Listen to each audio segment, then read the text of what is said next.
Hi, everyone, and welcome to this quick micro lesson. This lesson is part of the California Newcomer Project in coordination with CDSS and the Refugee Programs Bureau. Our goal is to equip you with practical, easy-to-use tools that you can bring directly into your work. I'm Carissa. I'm an associate consultant with Solvera, and today we are having a short conversation about tips for being culturally responsive. Before we dive in, let's ground ourselves in a familiar moment. Imagine you are meeting a newly arrived client. They're quiet, they're avoiding eye contact, they're giving short answers, and you're not quite sure if they're confused, nervous, upset, offended, or simply tired. Moments like these happen every day, and cultural responsiveness gives us ways to meet clients with care and confidence. So, what is cultural responsiveness? Let's make sure that we're starting with a shared understanding of that. Cultural responsiveness is the practice of staying open to, learning from, relating to, and respecting people of all cultural backgrounds, while also adapting your approach to honor their experiences.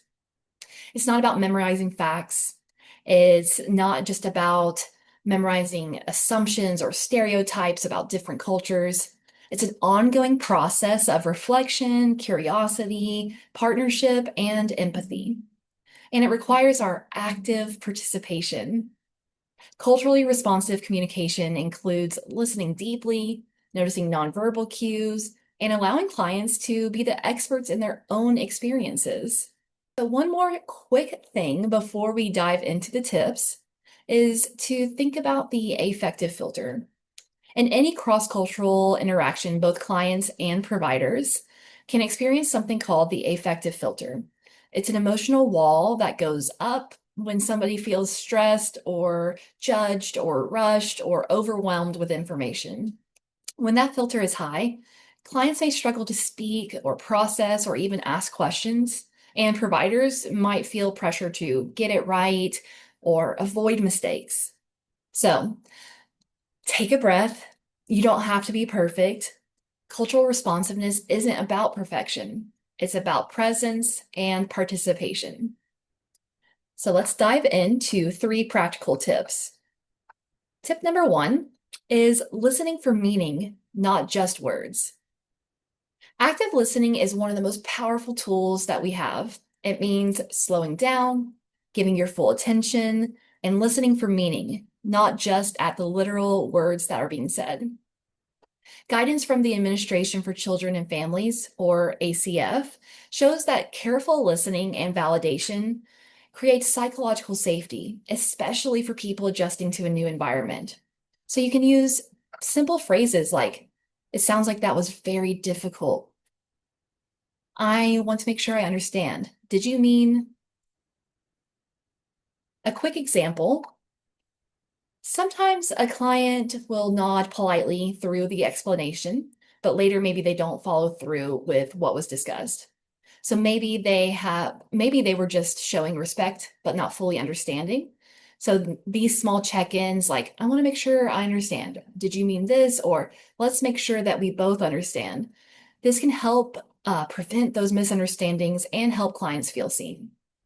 So tip number 2 is to notice those nonverbal cues.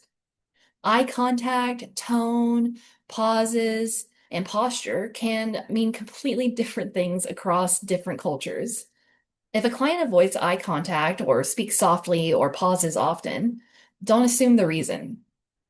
The guidance that I mentioned earlier from ACF reminds us that nonverbal cues must be understood in the context that they are being observed in. In some cultures, direct eye contact with a professional can be considered disrespectful. In others, avoiding eye contact signals uncertainty. So a helpful approach is to gently match the communication style. Slow your pace, soften your tone, and give space. It helps clients feel more at ease, and it can also help you as well. Tip number 3, we want to lead with curiosity and humility.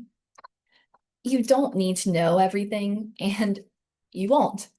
but staying curious and open goes a long way. Instead of thinking, I should already know this, try asking, I'm curious. Can you tell me more about what you need? Or I might get this wrong, so please tell me if I do. Humility is a core part of a culturally responsive practice. It strengthens relationships and reduces misunderstandings.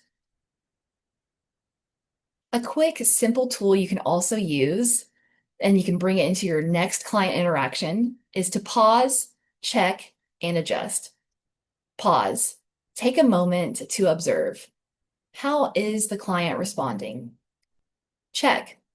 Ask a gentle, clarifying question. How is this sounding so far? Adjust. Slow down, rephrase, or shift your approach based on what you notice. Pause, check, and adjust takes less than 10 seconds, and it can make a big difference. Culturally responsive skills are helpful all the time, but especially helpful when maybe you notice a client seems unsure or you're explaining something complicated. You might notice more about the communication differences, or it's especially helpful when you sense confusion or misunderstanding. These skills are small, human-centered habits that anyone can use at any time, any day. To recap, today we learned 3 practical tips for being culturally responsive. Listen for meaning, notice nonverbal cues, and lead with curiosity and humility. Hope you remember, cultural responsiveness is not about perfection. It's about presence and participation and the willingness to learn alongside clients. Before your next meeting, I challenge you to pick one tip to try. Even a small shift can make a really big difference.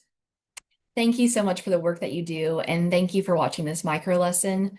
Be sure to visit Support Guide for more webinars and micro lessons and resources, and please share your feedback through the QR code. Thank you again so much for watching this micro lesson from Solvera, your partner in impact.